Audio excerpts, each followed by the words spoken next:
stand, take a stand. Everybody, come take my hand, come take my hand. We'll walk this road together through the storm, whatever weather, cold or warm. Letting you know that you're not alone. Holla if you feel like you've been down the same. Hey, this topic this week is the name game. How we chose our name and the process we took, because obviously we all know the process is different between counties, states, countries, obviously. I live in Minnesota, more specifically in Anoka County, and here it was pretty easy. But first of all, to choose the name though, I contemplated the name change from, maybe relating it something to my birth name into my chosen name, and then I decided, no, I want a bigger change. I have always loved the name Spencer, so I first chose Ashton Spencer, and then I switched it back to Spencer Ashton, and I liked it better. Actually, I loved it better that way, and I feel like you need to love it, or else you're going to want to change it later on, and you're going to either, not regret it, but you're going to really wish that you changed it and picked, maybe a more fitted name for yourself.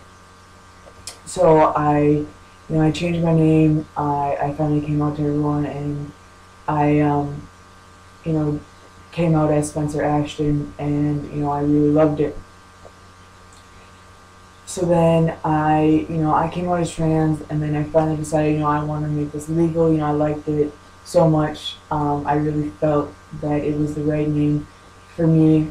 I finally got the name change papers. Went up to my courthouse in Anoka County, and as far as I knew, Anoka County hadn't been familiar with name changes with transgender people, transgender individuals, and so I was nervous filling out the paperwork.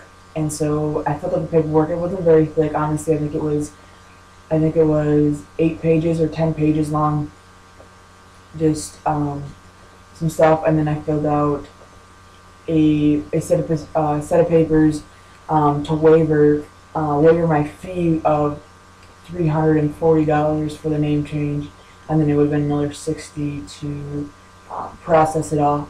And I filled out this waiver, basically saying, I don't make enough to even be able to afford this, but this is needed. I need to, get my name changed.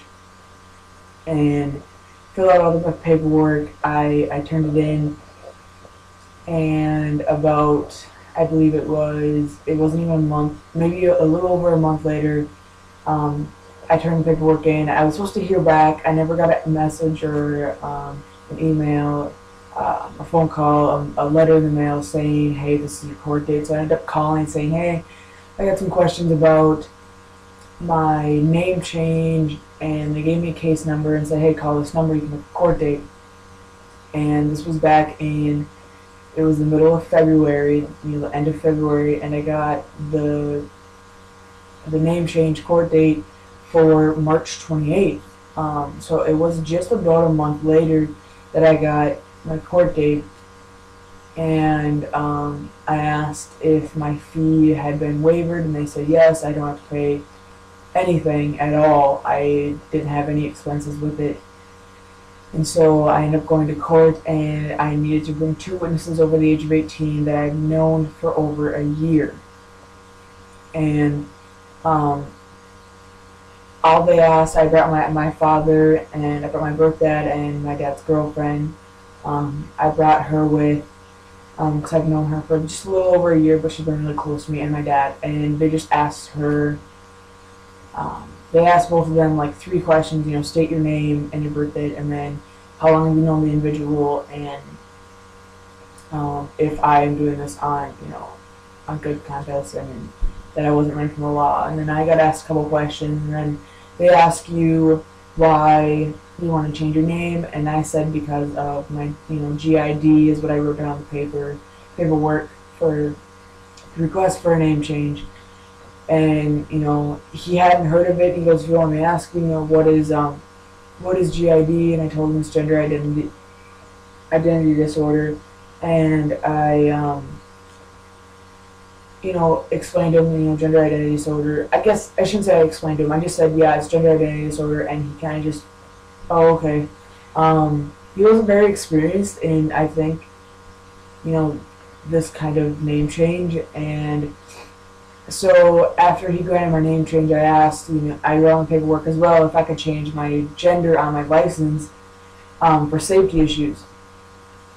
And mind you, at this time I hadn't been starting hormones. I was going to start hormones the next day. I had my name changed March 28th, and I started hormones March 29th of this year. And so he didn't ask anything about hormones, didn't ask anything about that, and so I was surprised on that. And I asked if I could get it changed on my ID, and he said, hold on a second, let me get my people to do some research. He went and had one of his kind of paralegals go look for the paperwork. Went and looked through all his paperwork, did some research. I got called back up about 10-15 minutes later.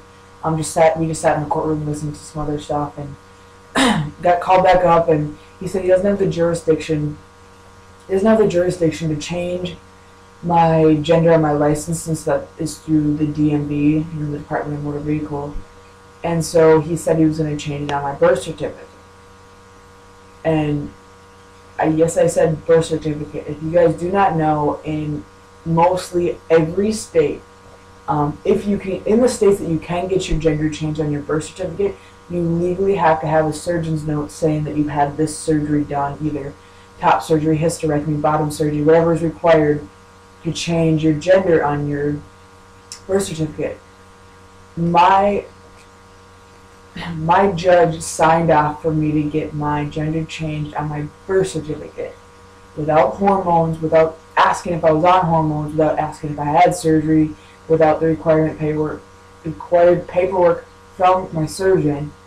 And so right now it is 2 months after all that, and I still have not gotten anything in the mail yet for my birth certificate, but I also have not gotten a call back. I have not gotten a letter from them saying that it was denied. So therefore, I believe I have successfully somehow beaten the system without trying to beat the system. Which means now if my birth certificate comes back male, I am pretty much in the eyes of the state and the government, of whoever you want to see, I am male. I am male. And so to me, to everyone, to any trans guy, to any trans person, that is huge. That is the biggest conflict that most trans people have problems with, is the birth certificate. And so therefore, like I said, I have successfully somehow beaten the system without trying to beat the system. I have gotten really lucky with all my paperwork. Like I said, I did not have to pay anything. I actually just got my ID in the mail, and it was really cool. I mean, I got no problem, and well,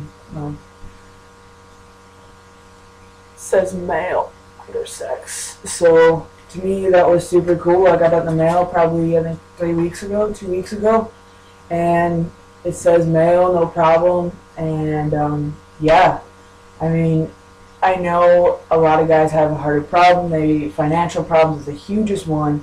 The paperwork isn't so hard. I mean, yes, it's a little bit confusing, but you can pretty much figure it out. I am more than willing to help. It's easier said than done, obviously, but I will try I can try to help as best as I can. And yeah, so I hope I helped out in any way. Obviously, it's different from state to state, county to county, country to country. So yeah, I hope you guys have a great week, and I will see you next week, or whenever we do the next topic. See you later, guys.